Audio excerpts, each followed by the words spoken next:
Assalamualaikum warahmatullahi wabarakatuh. Salam sejahtera kepada semua. Saya melihat soal integriti sekarang ini tidak dipedulikan lagi. Sebelum dan selepas merdeka, kita melihat pemimpin-pemimpin Melayu yang berintegriti, sama ada orang politik ataupun pegawai-pegawai kerajaan. Tengku Abdul Rahman, Khair Johari, Datuk Seri Abdul Rahman, Sa'dun Zubair. Ya, mereka memilih pahaman demokrasi ala barat, berpahaman agak liberal, tetapi mereka setia dengan pegangan mereka itu. Di sudut rasuah dan penyelewengan, kita melihat secara fizikal, bila mereka bersara, mereka hanya menikmati pencen dan adalah rumah tempat tinggal.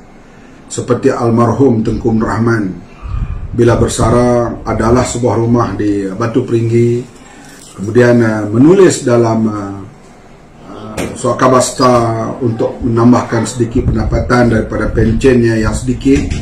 Ini taraf Perdana Menteri. Artinya mereka kekal dengan integriti dan kewibawaan mereka sebagai pimpinan waktu itu. Ini yang saya sebut soal Melayu yang ada integriti. Di pihak yang lain pula pembangkang, walaupun mungkin kita tidak setuju dengan pegangan mereka, tapi mereka berpegang teguh dengan dasar perjuangan yang mereka yakin, seperti Abdullah Sidi, Rashid Maidin, Samsiah Fakih dan lain-lain lagi. Mereka berpegang dengan perjuangan mereka itu sehinggalah perjanjian damai pada tahun 99. Barulah mereka mula balik ke Malaysia dan sebagainya. Artinya mereka pegang teguh dengan integriti yang mereka yakin, yang mereka pegang. Ini pemimpin-pemimpin Melayu, pada saya pemimpin Melayu yang berwibawa.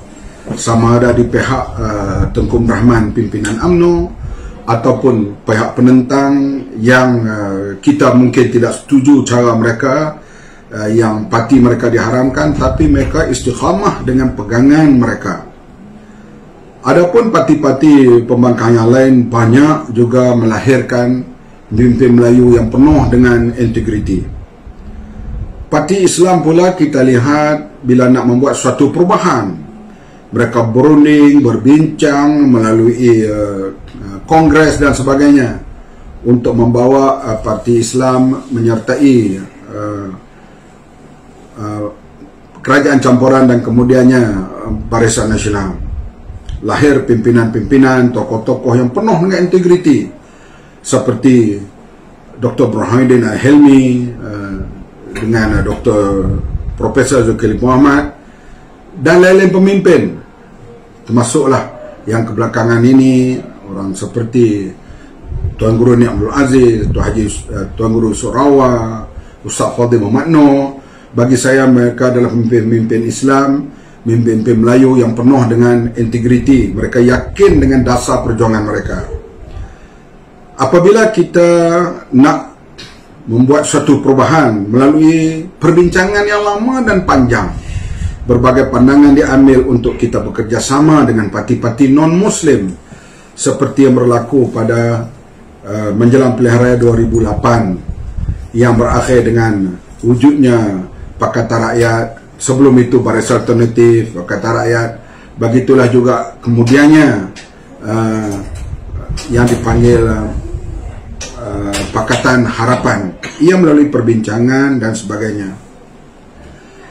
Adalah seorang dua ahli parlimen adun menukar parti mereka semasa mereka dipilih oleh rakyat, tapi ia tidak menjadi satu amalan umum.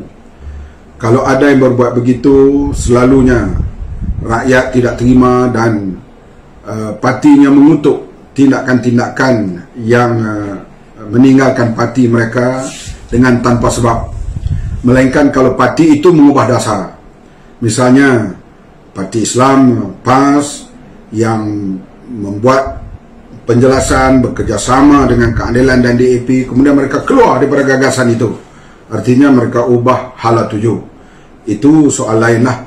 berlaku soal perbezaan pandangan dan juga perubahan dasar parti itu yang meletakkan sebelum ini boleh bekerjasama dengan parti DAP dan Keadilan, kemudiannya bercerai dengan mereka.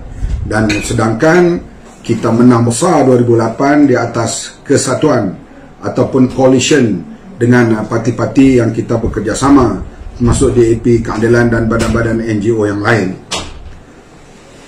Sebagai orang yang telah lama dan umur saya pun sudah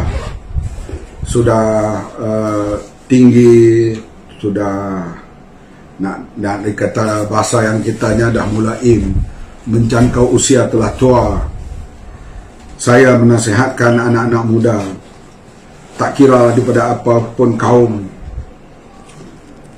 benalah semula jati diri, sertailah mana-mana parti yang anda mau. Tetapi jati diri itu penting untuk membina Malaysia baru pada masa yang akan datang. Sekarang ini integriti pemimpin politik hancur berkecai. Pilihan rakyat sudah tidak dihormati lagi. Fatwa-fatwa agamawan berubah setiap waktu dan ketika mengikut kesesuaian kehendak mereka. Hari ini boleh bekerjasama dengan orang ini, hari ini boleh bekerjasama dengan orang rasuah, hari ini mengeluarkan pandangan mengatakan kena sokong orang Islam walaupun dia rasuah karena dia ada pintu taubat. Orang bukan Islam baik macam mana pun dia tak ada pintu taubat. Barangkali 3 hari lagi ada fatwa lain pula. Dulu mengatakan mereka yang lompat itu kera, beruk dan sebagainya. Sekarang mengalu-ngalukan pula orang yang melompat. Artinya parti-parti politik sekarang ini hilang integriti, hilang identiti. Ia bermula secara besar-besaran apabila berlaku rampasan kuasa pada bulan Februari yang lalu di peringkat federal di Malaysia. Lompatnya beberapa orang ahli parlimen yang dipilih oleh rakyat, sama ada daripada Bersatu atau Keadilan atau daripada mana-mana, menyeberang dan membentuk kerajaan secara pintu belakang. Ini menghilangkan identiti dan keyakinan rakyat terhadap sistem demokrasi di Malaysia. Diikuti dengan berlaku perubahan-perubahan tanpa pilihan raya yang ditentukan oleh rakyat. Berlaku perubahan di Johor, di Melaka, di Perak, di Kedah, semuanya melalui pintu belakang. Identiti politik Malaysia telah hilang. Rakyat telah hilang semangat. Dan diikuti selepas itu untuk mengambil alih pemerintahan Sabah secara yang begitu rupa tanpa menunggu pilihan raya. Saya sendiri berkeyakinan bahawa apabila Barisan Nasional dan Pakatan Muafakat mereka telah menang di Cameron Highland, diikuti dengan kemenangan di Tanjung Piai dan kemenangan di Kimanis, ia memberi harapan kepada mereka untuk mengambil alih pemerintahan pilihan raya akan datang setelah 5 tahun Pakatan Harapan memerintah. Tetapi ia tidak jadi seperti yang saya anggap. Mereka rampas kuasa di tengah jalan dan sekarang mereka menjadi masalah perpecahan. Kita pula kuasa yang dirampas itu masih merasakan bahawa satu penginayaan demokrasi dilakukan oleh mereka yang dipilih oleh rakyat secara sah melalui pilihan raya dan sekarang menjadi bahan pertikaian. Ayuh anak-anak muda, terutama yang berumur 30 tahun ke bawah, kamu fresh, kamu masih segar, kamu muda, fikirlah, bentuklah semula arah tuju politik di Malaysia. Integriti dan kewibawaan rakyat perlu ditegakkan kembali. Janganlah jadi seperti abang-abang yang telah melingkupkan demokrasi, integriti, kewibawaan, terutama melalui rampasan kuasa pada Februari 2020. Peristiwa hitam yang berlaku di Malaysia ini kita harap tidak akan berulang dalam generasi adik-adik dan anak-anak pada masa yang akan datang. Bina semula negara, bina semula sistem demokrasi berparlimen, bina semula keyakinan rakyat, sertailah parti mana yang adik-adik dan anak-anak mau. Tetapi yang paling penting, bina semula integriti kewibawaan supaya Malaysia terus memacu kemajuannya dalam bidang sosial, dalam bidang pembangunan, dalam bidang kemasyarakatan. Biarlah kita tidak menjadi seperti negara-negara di Afrika atau negara-negara di Timur Tengah yang kita lihat ianya hancur di tengah jalan, sedangkan mereka dianugerah Allah dengan sumber kekayaan yang begitu banyak. Sekian, selamat menimbulkan semula soal integriti.